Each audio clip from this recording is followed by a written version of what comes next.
You know, niggas gotta get their priorities together. Got their mind on the wrong things, spending their money in the wrong way. Trapaholics, real trap shit. Say you need that car with the rims and a charm, just like Jim. It's more than life. Yeah. I'm telling you. Talk to him. Say you need that LV bag For what? with the belt and the hat. That's all you got though. It's more than life. Yeah. Talk to him. Real. Say you wanna turn up at the club, Why? buy some bottles, impress them girls. what? It's more than life. Oh, fucking everybody. Yeah. Damn, son, where'd you find this? Good evening, everyone, and welcome to Saints and Appetizers podcast. And who dat? And I'm Ethan, and we're back. The draft went a lot better than I expected. Maybe I didn't have negative expectations of it, but it went a lot different than I expected because this is the first time a draft has been like so predictable, and the Saints are drafting pretty much at every position a player of need. They still kept it true to their name and had 2 or 3 trades, but really they went into this draft obviously knowing that they had positions of need and needed to pick for need, I suppose, or maybe just that's how their draft board fell. But they came into this draft knowing that they needed D-line help. They got the D-line help. They came into this draft knowing that they needed a running back. They got a running back. They come into this draft knowing that they needed interior protection at the offensive line position, and they got that. It's just like every pick after another, you're expecting it to be some random position out of a college or a player that you never heard of, but for the most part, there wasn't any of that. But anyways, let's get into that. Get into some of the picks, talking about the players. I've watched a little bit of player versus opponent footage, not highlights, but actual, I guess, snap count footage of at least the top 3 or 4 players from this draft. So we'll talk about that, and then surprising, there was backlash, heated, I guess, disgruntled players involved in this trade, in this draft, and some of these trades. So we'll talk about that, and there's a little bit of other news we'll get into. We'll try to cover the most of it, as much as we can here. So let's see. So it was the first round pick. They picked number 2 overall. First round, number 29 overall, and that was Brian Breesy, defensive tackle, Clemson. And in the last podcast, where I was just kind of mulling over players that they might be interested in, and mainly highlighted defensive tackle, was originally talking about Elijah Cansey instead, and wondering if he would go in the first round even, or if he would be there at the first round. But he went way earlier, maybe not way earlier, but several picks earlier to the Seattle Seahawks. So that wasn't even an option once the Saints pick came around, unless they would have traded up to get him. But I mentioned other defensive tackles that kind of more fit the Saints mold and aren't undersized and still have some pass rush ability. And Brian Breesy, I mentioned Brian Breesy and Mozzie Smith as the other ones. I think Mozzie Smith went after Brian Breesy.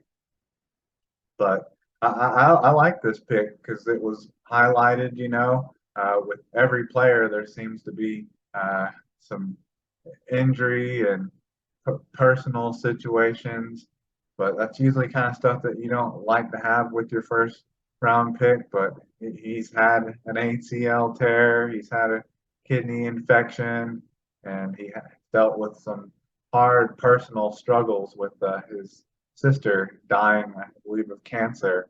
But that shouldn't affect anything really on the personal level or personal issues. The ACL tear and the kidney infection are what I'm concerned about. But if he comes in and he's healthy, I could definitely see him being helpful to the Saints.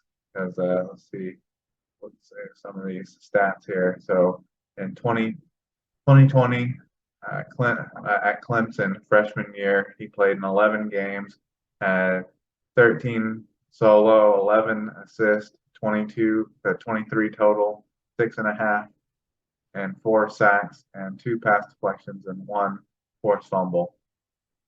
And then in his sophomore year, this must have been when he got like the knee injury and stuff, the ACL injury, because he missed some games. He only played in 4 games, had 6 solo tackles, 7 assists, 13 total, 6 tackles for loss, 1.5 sacks, and no other stats. In 2022 at Clemson again, his junior year. I guess he may have been because of the issues with his sister or COVID in 2020. He didn't play in 2020, so he's a junior and played in 10 games with 9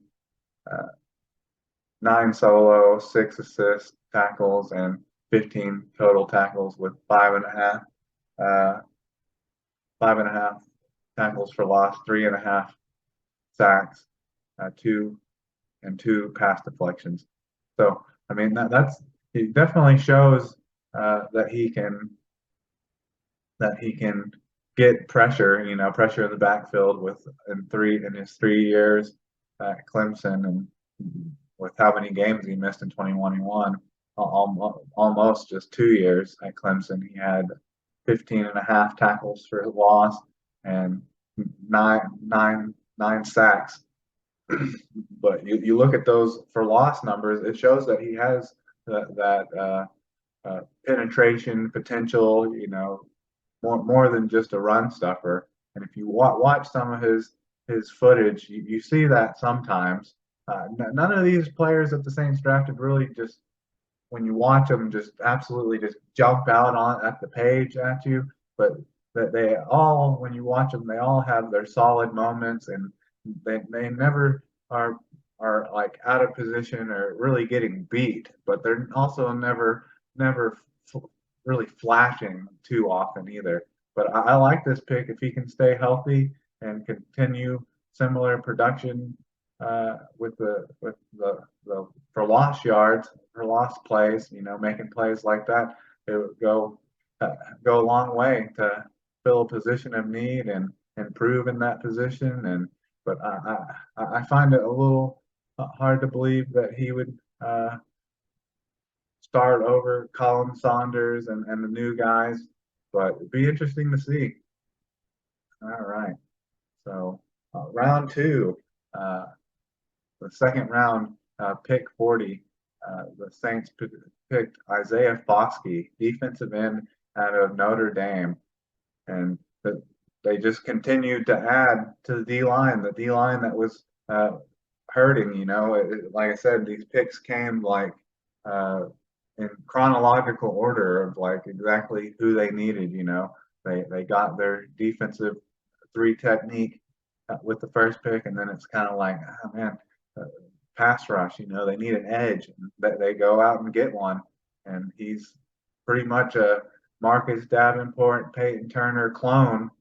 I haven't read anything about him having any personal issues or injury issues, so maybe that's the difference between those guys. But he's 6'4", 265, and put up big numbers, a little bit different than Brian Breesy, because he posted 20.5 sacks and 23 tackles for loss over the past 2 seasons with Notre Dame, and I'm pretty sure he leads them in sack numbers. But that can be misleading. We thought that Ian Book would be good as well. Some of us thought he would be good as well, and he also led Notre Dame in all their passing records. So that's what a player does in college doesn't always translate to the NFL. You'll have a guy that looks like the best player in college football when he's playing college, but then he can't replicate that at all. But when watching him, he's kind of similar to Brian Breesy, a big physical defensive lineman, but obviously he gets more pass rush opportunities playing that edge. And he really, when watching him, he reminded me not because of his, I guess, the position necessarily, but how he played. He and not none of the injury stuff either, because you can't see that, I guess, when watching the footage. But uh, he reminded me a lot of when I watched tape back in 2018 on Marcus Davenport. He's 6'5", 265, and the majority of the time you see him rushing the passer.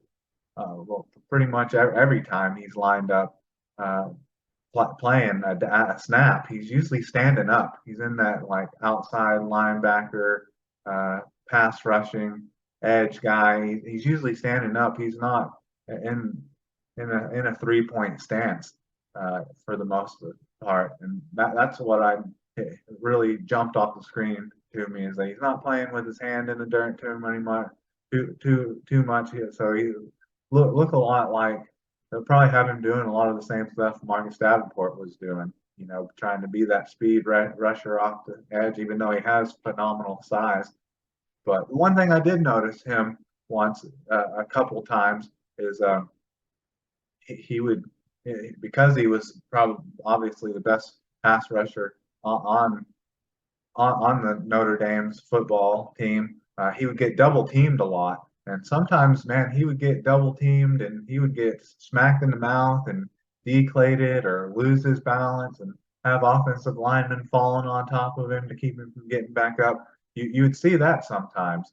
And that's kind of the difference between Isaiah Foskey and Brian Breesy. You never really saw Brian Breesy ever getting in situations where it looks like he's kind of getting bullied and manhandled a little bit. You'd see that sometimes. Isaiah Foskey.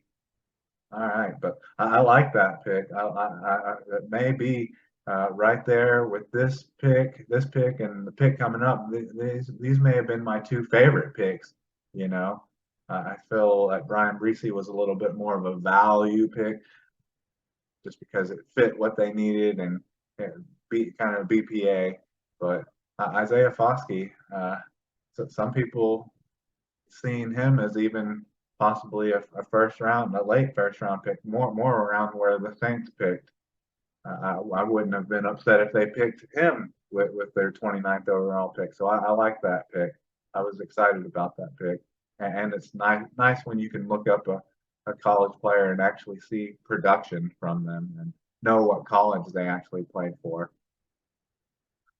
All right, on to the third round.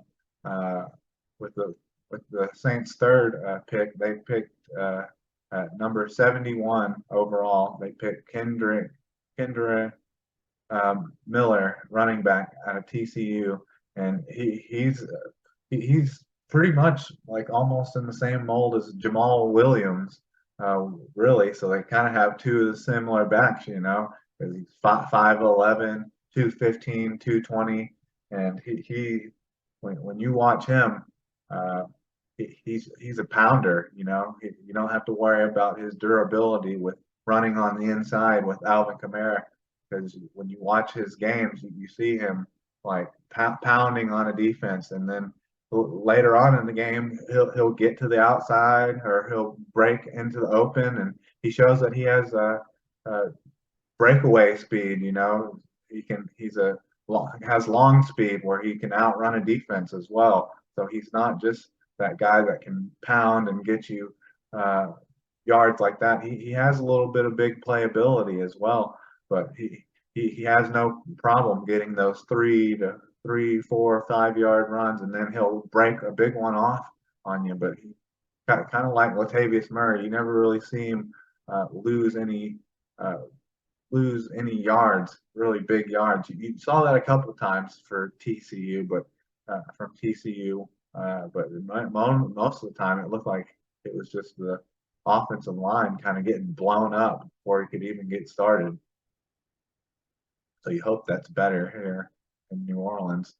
But he just for his last season, or his 2022 season, he had 224 carries for 13, almost 1,400 yards, and 17 touchdowns. So he had 17 touchdowns, just like Jamal Williams. I know it's college, so it might not translate at all, but this may have been my favorite pick.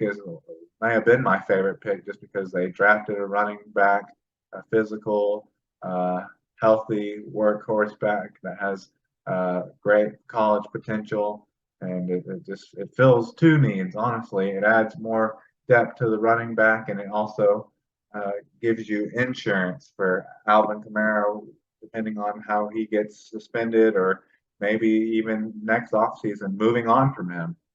So I like that pick a lot. And then on to round 4 with the Saints' first 4th round pick. And in round 4, they picked 103, and that was with a trade that they made with the Bears. So they actually moved up a couple spots to make this pick. They just couldn't handle themselves. Couldn't continue sitting on their hands, but they did really good with their first 3 picks before they started getting a little trigger happy with the trades. And with the 4th round pick at 103 overall from the Bears, the Saints picked Nick Salvadori, guard, Old Dominion, and it says that he's guard somewhere in some places, and in some places it says he's a offensive tackle. And even himself, he said that he can play every position, and he even plays center as well. But because he played at Old Dominion, I kept naming off why I was happy with these first 3 picks, is because they played at big programs, But because he played at Old Dominion, it's a little more difficult to find tape on him. The little bit I did see on him, he was playing right tackle. So he was playing right tackle, which might be the position, the complete opposite position that we need him to replace if Andres Pete goes down, because then he'll be playing left guard. But like he said, he should be able to play any position. So I'm sure that's why the Saints drafted him. They're always looking for those Nick Clapp kind of guys, even though Will Clapp kind of guys, offensive linemen that can be that swing tackle, 2nd or 6th offensive lineman.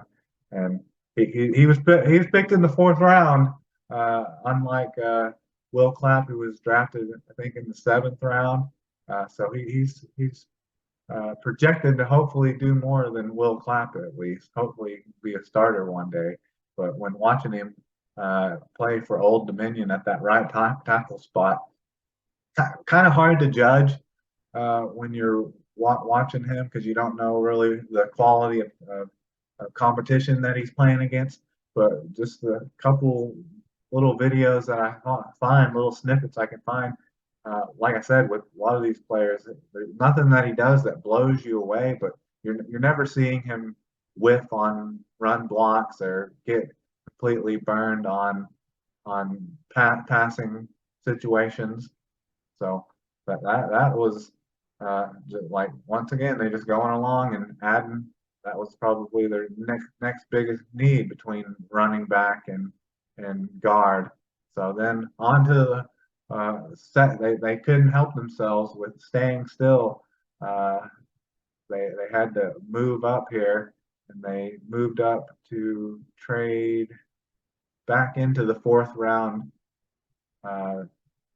The 4th round, pick 127 overall from the Jaguars. And that trade actually took them, they had to give up, see if it says,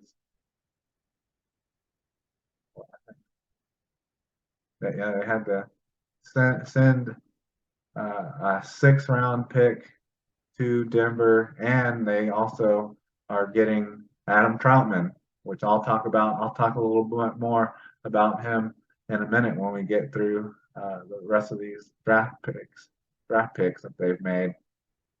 So they traded a 6th-round pick and tied end. You know, you could flip flop argue that maybe he was the starter at some times for the Saints, but for the most part, was just a backup blocking tight end. But they draft Jack Hayner, quarterback from Fresno State.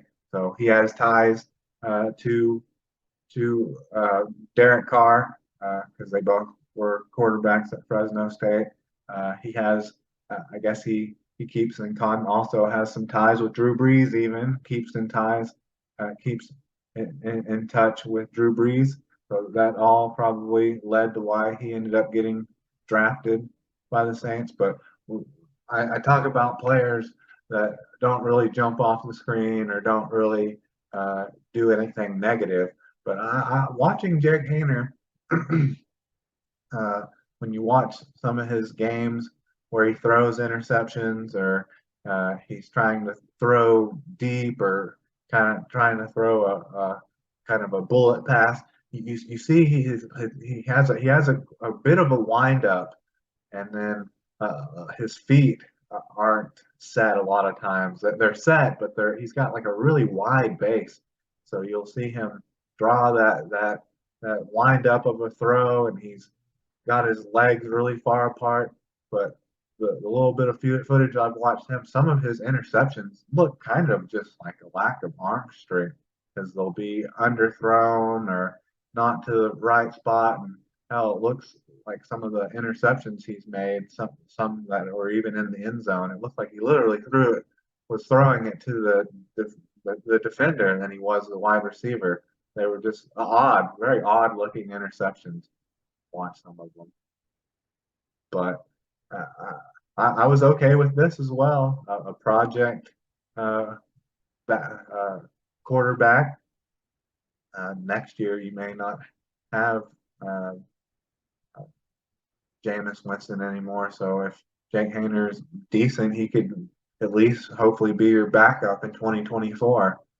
And like I said, he's familiar with New Orleans and because of Drew Brees, and he's familiar with the starting quarterback and Derek Carr. There's even a picture going around on Twitter where looked like he was a little kid, couldn't have been older than 10 years old, wearing a Drew Brees jersey. So I think this is just from those couple things. I think this is probably where he wants to be. He wants to be here. And then in the 5th round, the Saints picked at 146 overall.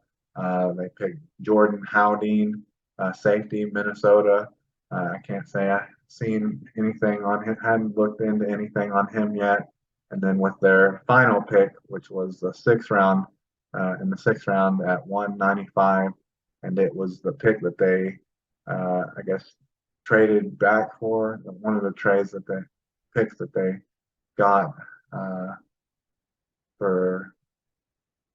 That was actually the pick that they made when they traded with the Broncos and Adam Troutman. So I got that mixed up. So it was actually the A.T. Perry trade, the 6th round pick that they made to get A.T. Perry and to trade away Adam Troutman.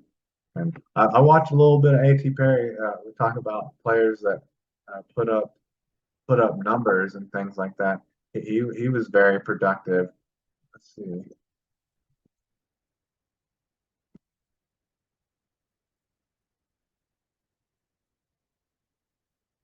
Yeah, he was very productive in his last 2 seasons. So in 2021 at Wake Forest, sophomore wide receiver, played 14 games with 71 catches, 1,293 yards, with 15 touchdowns. And then in 2022, He played in 13 games, had 81 catches, 1,996 yards for 11 touchdowns. So he was putting up big numbers there. In some of those games, he would put up like 150-yard games and things like that. He had quite a few of those in 2022 where he had big 100-yard games.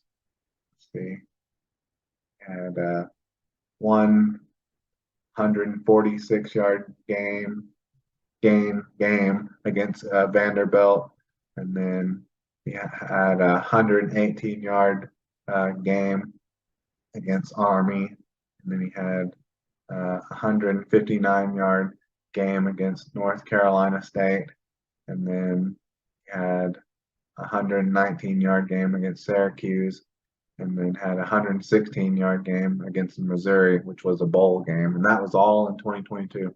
So he has that big play potential, average 13.5 yards a carry, which is pretty good.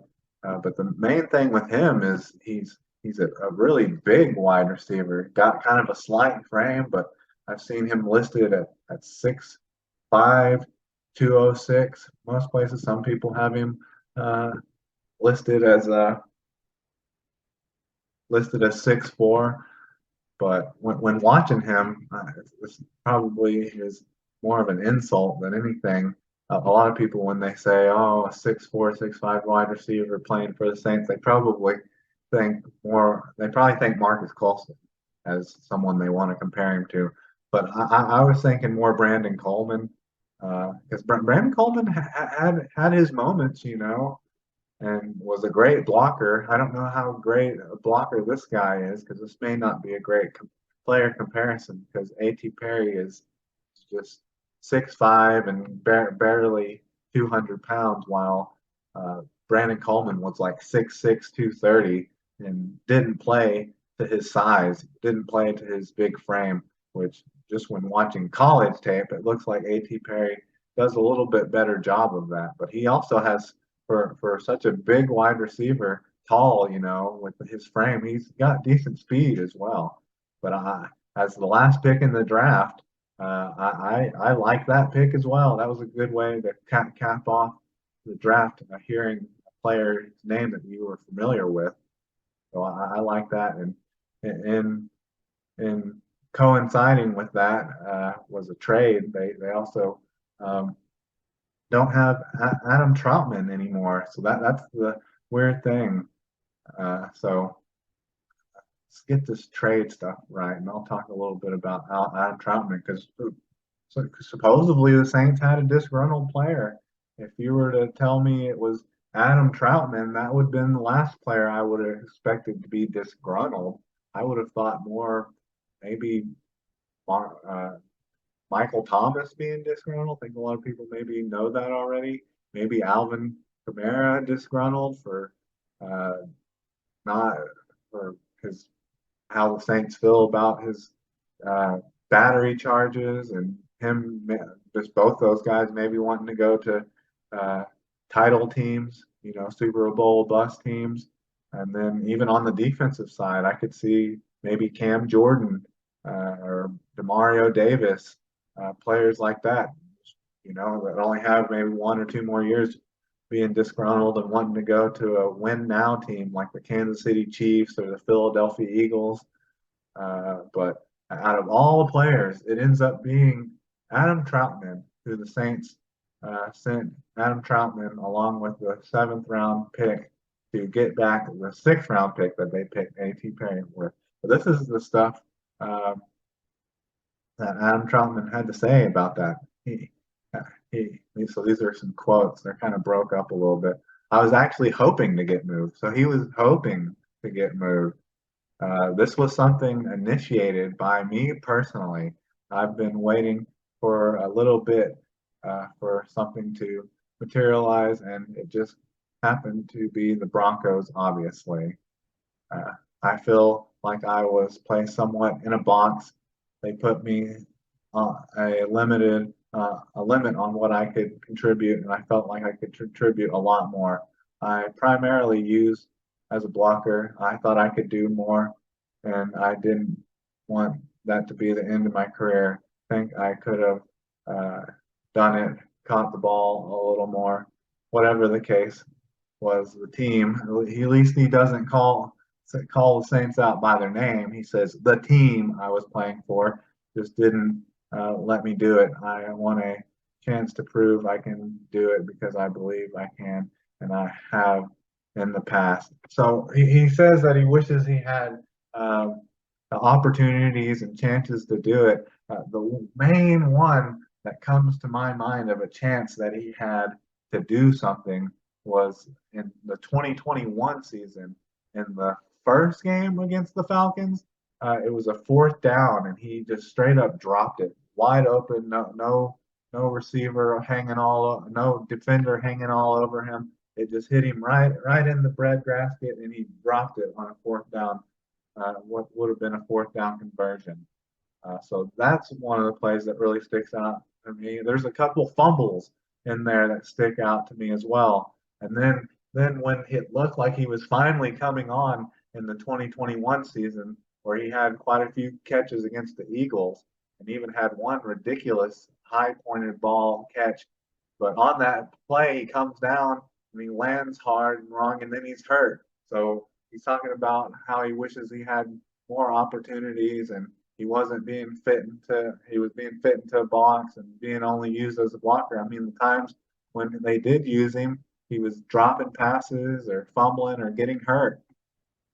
So that's just like I was saying, that's just wild that ends up being the player that was disgruntled and wanted to get out of here.